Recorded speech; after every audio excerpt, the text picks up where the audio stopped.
तो निराकार और साकार में क्या भेद है? लेकिन पार्वती माता फिर प्रश्न करती हैं कि फिर निराकार और साकार में जब भेद है ही नहीं, तो निराकार को साकार होने की आवश्यकता क्यों पड़ी? भगवान शंकर ने कहा, एक कारण है, नीर को पकड़ा नहीं जा सकता। आकार हो तो पकड़े, नीर को, जल को पकड़ा नहीं जा सकता, पर बर्फ को पकड़ा जा सकता है। जल को पकड़ा नहीं जा सकता, बर्फ को पकड़ा जा सकता है, और तत्वता है दोनों एक ही। कहा कि वह निराकार मन बुद्धि इंद्रियों का विषय नहीं है। राम स्वरूप तुम्हार बचन अगोचर बुद्धि पर। भगवान ने कहा कि देखो, अगर हम तक पहुंचना है तो एक काम करो। क्या? ये मन बुद्धि चित्त अहंकार से ऊपर उठो, देह भाव से ऊपर उठो, नाम रूप से ऊपर उठो, हम तक पहुंच जाओगे। तो जो इससे ऊपर उठ गए वे निराकार तक पहुंचकर तत्स्वरूप हो गए। लेकिन भक्तों ने कहा कि प्रभु, हम इनसे ऊपर नहीं उठ पा रहे हैं, नाम रूप से ऊपर नहीं उठ पा रहे हैं, आप तक नहीं पहुंच पा रहे हैं, और आपने ऐसी सीढ़ी लगा रखी है जिस सीढ़ी के दो पायदान हैं, एक नाम एक रूप। आप कहते नाम और रूप से ऊपर उठकर इस छत पर आ जाओ तो हम तुम मिलकर एक हो जाएंगे। भगवान ने कहा तो उपाय तो वही है हम तक पहुंचने का। तो भक्त ने कहा कि प्रभु, सीढ़ी का उपयोग क्या केवल ऊपर चढ़ने के लिए ही होता है कि नीचे उतरने के लिए भी होता है? भगवान बोले नीचे उतरने के लिए भी होता है। तो प्रभु एक काम करें ना, क्या? बोले जो नाम रूप से ऊपर उठे वो आप तक पहुंच जाए, और जो आप तक नहीं पहुंच पा रहे हैं उनके लिए आप ही नाम रूप लेकर नीचे उतर आवे, अवतार ले लें। यही तो हम चाहते हैं। इसलिए सीढ़ी को बोलते हैं अवतरणिका और अवतार। भगवान सगुण साकार होकर आते हैं, लेकिन इसमें एक कठिनाई है।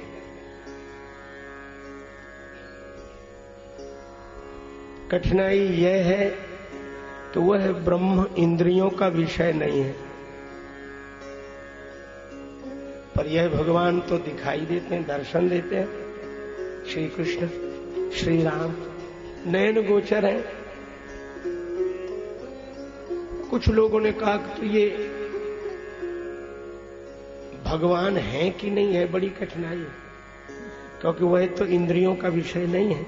मानस में ही जगह जगह कहा गया, राम स्वरूप तुम्हारा वचन अगोचर बुद्धि पर, मन समेत यही जान न बानी। वह इंद्रियों का विषय नहीं है। लेकिन श्री रामचरितमानस में ही उत्तर है, और ऐसे तत्वज्ञ ने उत्तर दिया जिन्हें विदेह कहा जाता है। महाराज जनक वे कहते हैं कि जो इंद्रियों का विषय नहीं है वही नयन विषय मोह भयउ, वही नयन विषय हुआ। अच्छा, अगर वही नयन विषय हो गया तो फिर इस सिद्धांत की पुष्टि कैसे होगी कि वह इंद्रियों का विषय नहीं है? तो इसका उत्तर यह है कि जहां यह कहा जा रहा है कि वह ब्रह्म इंद्रियों का विषय नहीं है, इसका अर्थ है कि इंद्रियां उस तक नहीं पहुंच सकती, वह मन का विषय नहीं है, अर्थात मन उस तक नहीं पहुंच सकता, बुद्धि उन तक नहीं पहुंचती, आंख उन तक नहीं पहुंचती, कान उन तक नहीं पहुंचते। इंद्रियों के वे अविषय हैं, इंद्रियां उन तक नहीं पहुंचती, लेकिन वे अगर चाहें तो वे तो इंद्रियों तक पहुंच सकते हैं। इसलिए आंख तो वहां तक नहीं पहुंची, वे ही आंख तक आ गए, वे ही कान के विषय बन गए। और यह कितनी बड़ी कृपा है भगवान की। इसलिए भगवान शिव ने कहा कि दोनों एक ही हैं, पर निराकार इंद्रियों का अविषय है और सगुण साकार इंद्रियों के विषय बन गए। अच्छा, इंद्रियों से इंद्रियातीत उस ब्रह्म का जो सुख है उसको ब्रह्मानंद कहते हैं, और वही सगुण साकार होकर जब नयन गोचर हो जाते हैं, भक्त का जो सुख है उसी को परमानंद कहते हैं। क्योंकि जनकपुर में ब्रह्मानंद तो पहले से ही था, लेकिन जब श्री राम जी आए तो जाए जहां जहां बंधु दो तहां तहां परमानंद। और इसीलिए हमारे पूज्य जनों ने, अद्वैत निष्ठा संपन्न महापुरुषों ने भी बहुत हृदय से भक्ति को स्वीकार किया है। आचार्य श्री मधुसूदन सरस्वती जी महाराज की दिव्य वाणी अद्वैत भी थी पथ कैरी उपास्या, स्वराज्य सिंहासन लब्ध दीक्षा, पर शठेन केनापि वयम हठेन, दासी कृपा गोप बधू विटे। अद्वैत पथ के जो पथिक हैं, मैं उनका उपास्य हूं। स्वरूप सिंहासन पर अधिकार है, पर फिर भी किसी ने मेरा चित्त चुरा लिया।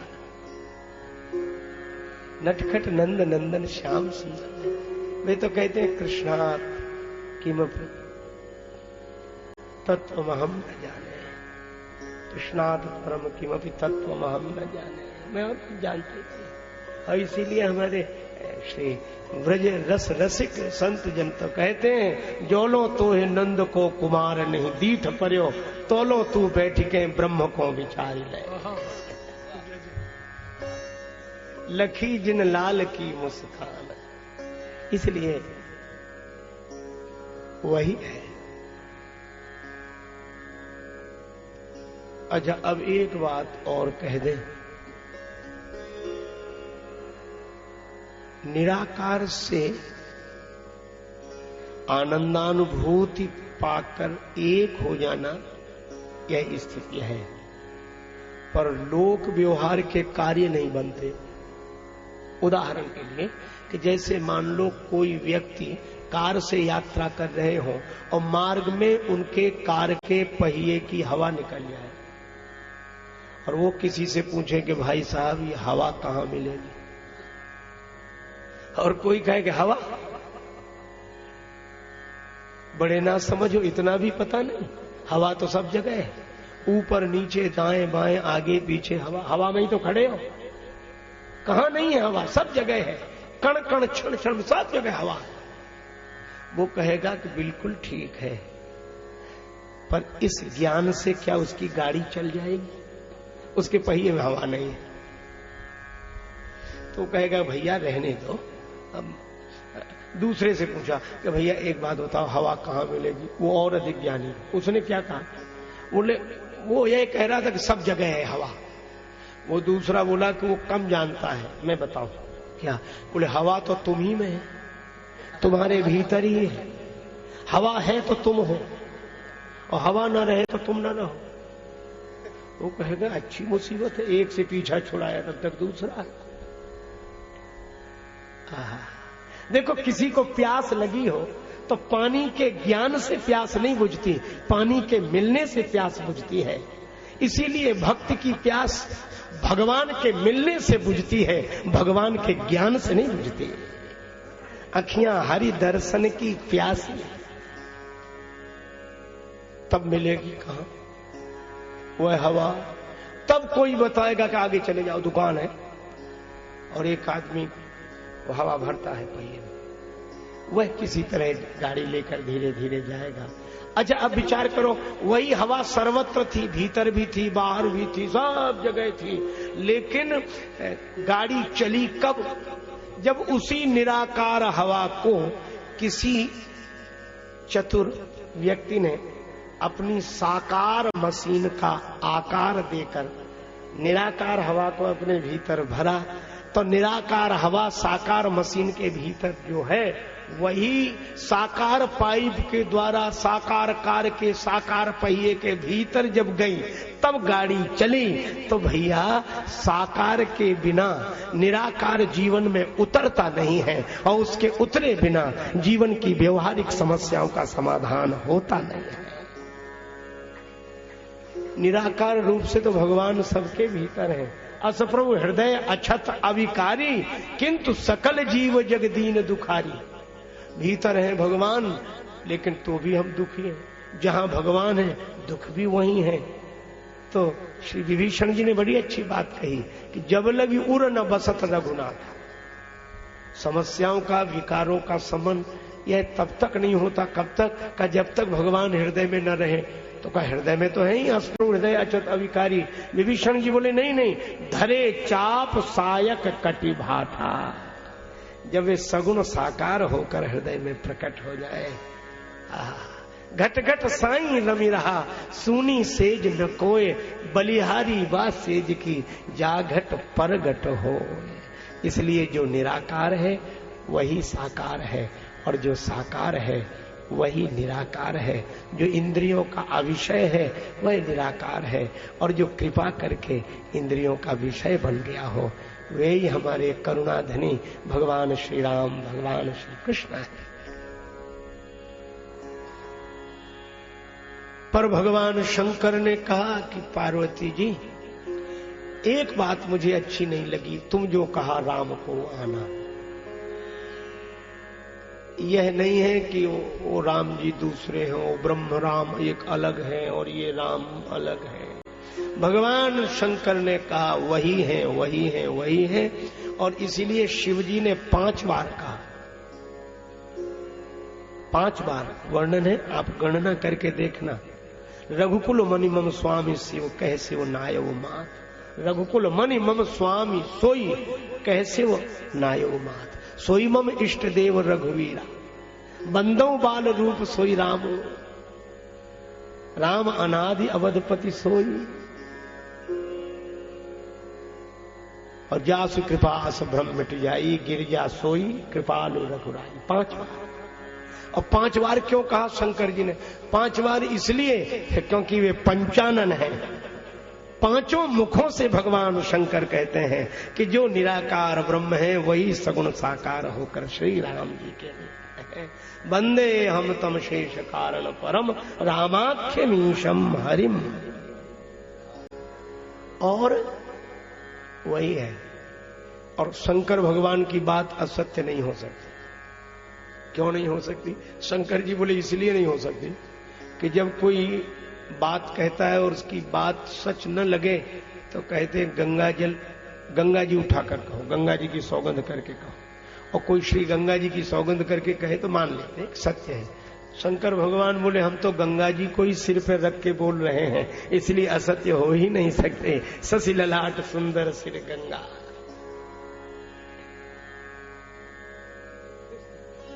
पार्वती माता ने पूछा था,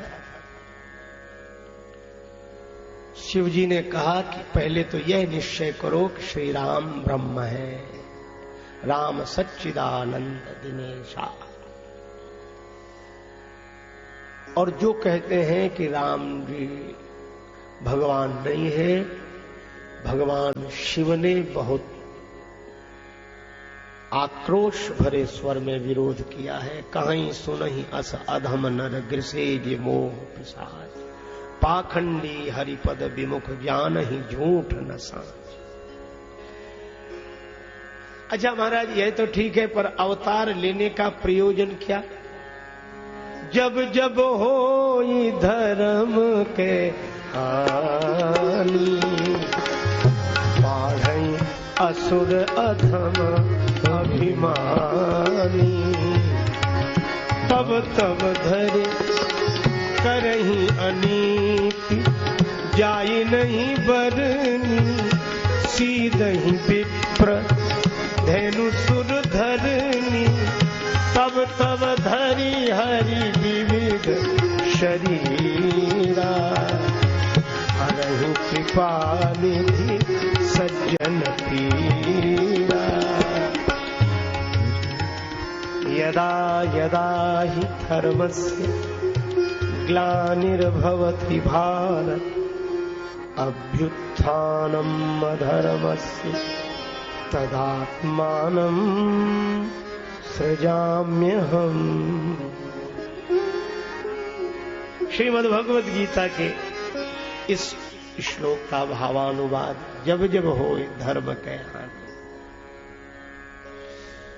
और ग्लानि शब्द का प्रयोग है।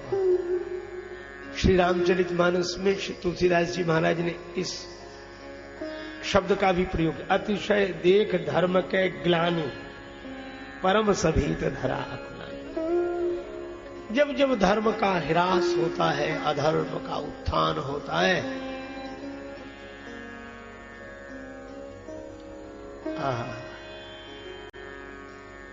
करहीं अनीति जाए नहीं मरनी। अधर्म का आचरण करने वाले अभिमानी जब महिदेव ब्राह्मणों का, गौ माता का अपमान करते हैं, उन्हें पीड़ा पहुंचाते हैं, देवताओं को का अपमान करते हैं, धरती को कष्ट पहुंचाते हैं, सीधे ही विप्र धेनु सुर धरनी। भगवान प्रभु ब्रह्मण्य देव में जाना। श्री तुलसीदास जी कहते हैं कि भगवान श्रीमुख से स्वीकार करते हैं विनय पत्र, के वचन वेद बुध सम्मत मम मूर्ति महिदेव मयी है। भगवान कहते हैं कि मुझे देखो तो ब्राह्मण के रूप में देखो, तो कहा संत के रूप में, मोहिते अधिक संत करी लेख मम मूर्ति महिदेव मयी। इसका अर्थ है कि ब्राह्मण का अपमान, ब्राह्मण का अनादर, ब्राह्मण को पीड़ा पहुंचाना, ब्राह्मण का अपमान भगवान का अपमान है।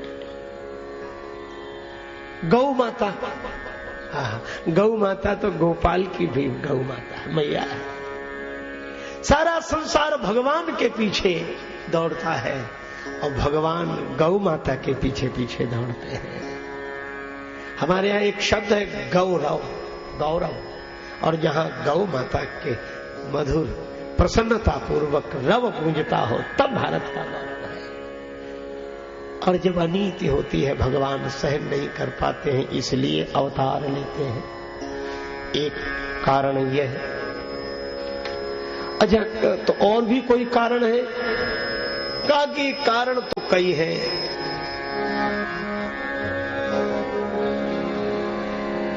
जय और विजय विप्र कुमारों के श्राप से तामस असुर देह तिन पाई। सनक सनंदन सनातन सनत कुमार, इन चारों ब्रह्म कुमारों को भगवान से मिलने नहीं दिया जय और विजय ने। महात्मा और परमात्मा के मिलन में जो बाधा पहुंचाए उसे वैकुंठ में रहने का क्या अधिकार है? श्राप दे दिया राक्षसों।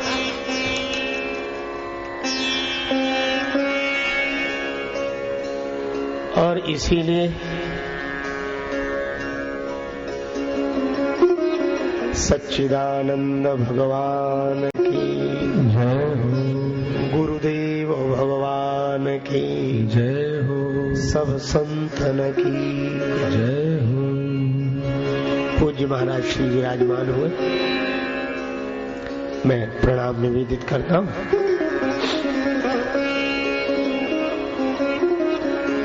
तो जय और विजय, रावण कुंभकर्ण बने तो रणहत राम परम पद दयऊ।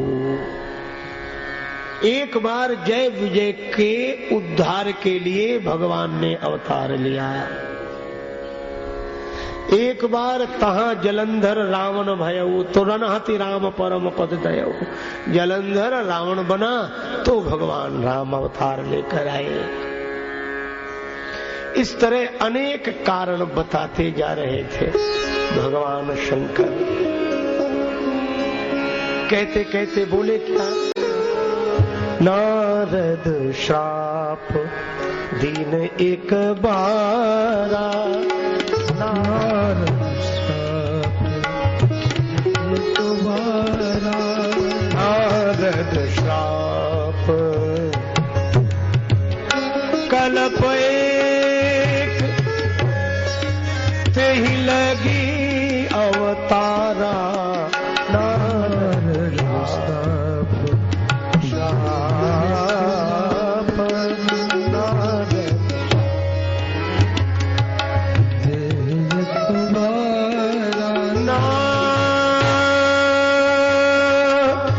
नारद नारद